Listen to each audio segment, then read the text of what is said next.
Jodak ma Ojami e aluora Mateso South mane kaunti ma Busia koro yware ka gilaro wach mar mula mande nofwenye puothe magwenge makono.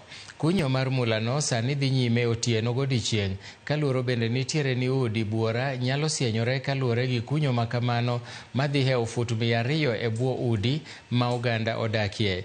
Jodago koro dwaro mondo mi jatend migao mochune kunyo mwandu mag lo Ali Hassan Joho mondo mi odonjre wachno mapiyo piyo kaka nyalore. Ywarruok no osebedo kadhi nyime kuom thuolo maromo dweche 2 sani.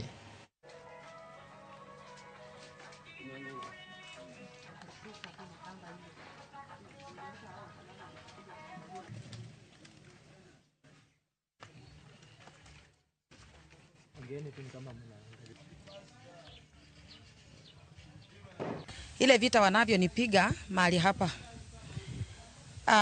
Wamepita chini ya nyumba yangu na kando huko kwao, wameingia chini, wanachimba gold chini ya nyumba yangu.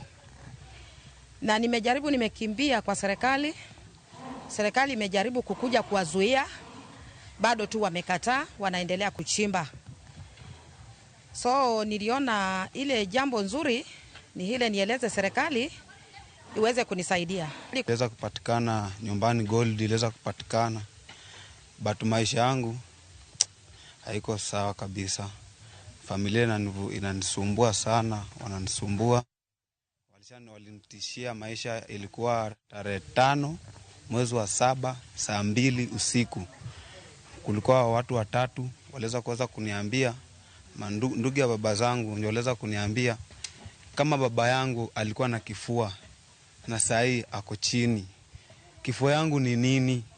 Mimi ombi langu kuu ni serikali tusaidie, kwa sababu tumekimbia Busia mzima kwa serikali, kwa DPP, kwa assistant chief na wakubwa wote wa serikali wengine wa hapa Busia, lakini hatupati msaada yoyote.